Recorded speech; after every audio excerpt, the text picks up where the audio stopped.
Continuamos en Contexto Global, la franja de France 24 en la que actualizamos las principales noticias del día. Soy Valentina Torres Sánchez, vamos a revisar los titulares.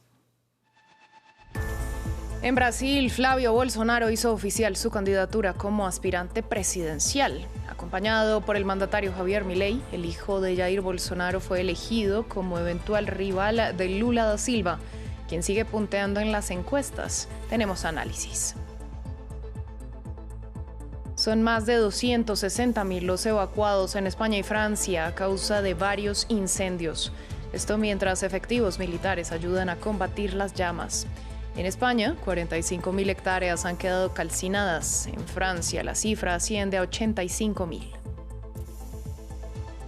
Al menos una persona perdió la vida y 15 resultaron heridas en medio de un atropellamiento masivo en Berlín durante el desfile del orgullo LGBTIQ+. El conductor se dio a la fuga y las autoridades indicaron que buscan a los presuntos responsables.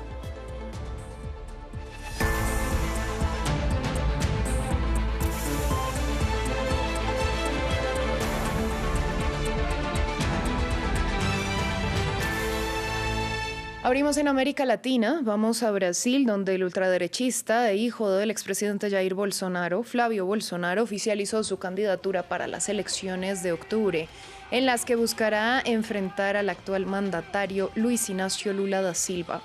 El presidente argentino Javier Milei estuvo como invitado durante el anuncio y celebró la postulación de Flavio. Para analizar el panorama, conectamos con María Herminia Tavares de Almeida. Ella es profesora emérita del Departamento de Ciencia Política de la Universidad de Sao Paulo. Yo le doy la bienvenida a France 24 y en principio hablemos del panorama de esta candidatura, es decir, qué tanta aprobación tiene y cuál es la imagen de Flavio Bolsonaro dentro de Brasil. Bueno, buenas noches, es un gusto estar aquí. Mira, Flavio Bolsonaro es el candidato de su padre, o sea, no es una persona que tenga fuerza por sí mismo. ¿Te das cuenta? En ese momento, hoy salió una encuesta de Folha de São Paulo que dice que el presidente Lula tiene el 48% de las intenciones de voto y Flavio Bolsonaro tiene el 43%. En ese momento, Flavio tiene dos problemas. Tres, yo diría. Hasta el momento él no logró juntar toda la derecha más pragmática, por ahora está como diciendo que no van a apoyar ningún candidato a presidente y van a esperar para ver lo que pasa. Y esa es una derecha que estuvo en el gobierno, en todos los gobiernos desde que volvió la democracia en Brasil. El segundo problema es que la misma imagen de Flavio Bolsonaro, que hasta el momento su único capital es ser hijo del padre, que tiene sí un apoyo en la sociedad, como tiene unos 35% de electores fieles. En su discurso hoy, él habla de la lucha contra la corrupción, y en ese momento hay informaciones sobre su relación muy complicada en un escándalo del sistema financiero muy importante que estuvo ligado a un banco que estaba involucrado en cosas muy complicadas, y hay por lo menos dos informaciones de relación de Flavio con las operaciones de ese banco. Uno para financiar una película sobre su padre, y la otra hoy parece que su bufete de abogacía recibió plata de una organización financiera que está vinculada a ese banco. Así que su discurso en contra de la corrupción puede estar teñido por esas sospechas, que todavía son sospechas, no son fatos comprovados, son denuncias. Y la tercera cosa es lo que tiene un problema en la familia. O sea, su madrastra no lo apoyó con todas las fuerzas, que es una persona política importante, una personalidad política importante, especialmente entre mujeres, no lo apoyó con todo lo que se imaginaba que podía hacer. Bueno, y en medio de este complejo panorama que usted nos está ayudando a entender, también tenemos que hablar de esos problemas legales de Jair Bolsonaro. ¿De alguna manera pueden influenciar la campaña presidencial, radicalizar el voto de la derecha o, por el contrario, alejar también a los votantes más moderados? El problema es este, o sea, hay una parte de los electores que son radicales bolsonaristas que no importa, no creen que es una injusticia que estén en la cárcel, están en contra de la decisión de la Corte Suprema. Yo tengo la impresión que el discurso de hoy era para ese público. Por otro lado, su vinculación tan fuerte con el padre que está en la cárcel, en realidad está en la casa, en su casa, pero en una cárcel doméstica, no sé cómo se dice eso en castellano, puede alejar la gente más moderada que no quiere el Partido de los Trabajadores, no quiere que siga el Partido de los Trabajadores, pero no está cómoda con esas denuncias de corrupción y tampoco cómodo con la idea de que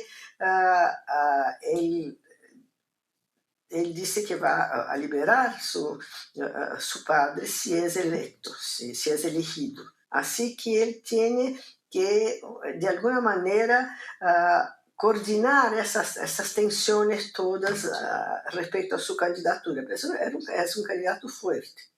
Bueno, también tenemos que tener en cuenta que desde el regreso de Donald Trump a la Casa Blanca, Estados Unidos ha influenciado las elecciones en la región, lo que ha marcado también de alguna forma ese giro hacia la derecha en América Latina. ¿Podría pasar lo mismo en Brasil?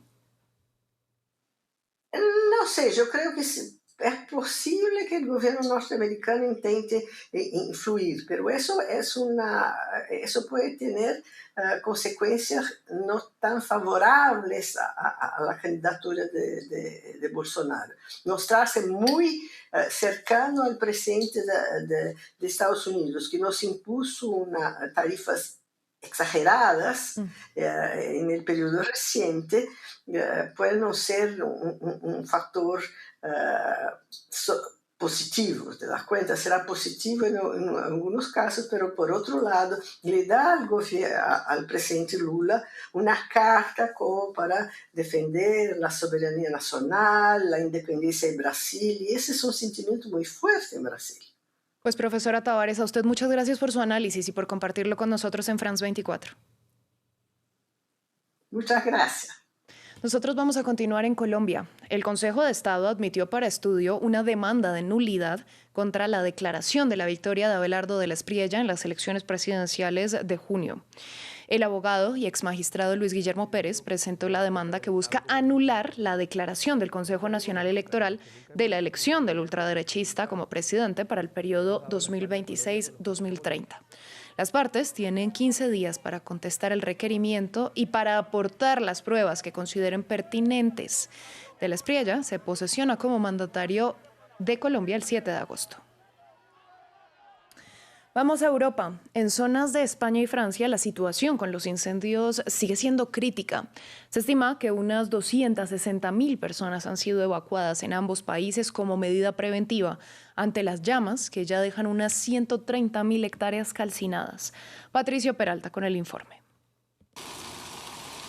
El fuego sigue sin control y sofoca parte de Europa. Los incendios en los bosques de Francia y España dejan más de 260.000 personas evacuadas cerca de la ciudad francesa de Burdeos y en la Comunidad de Madrid.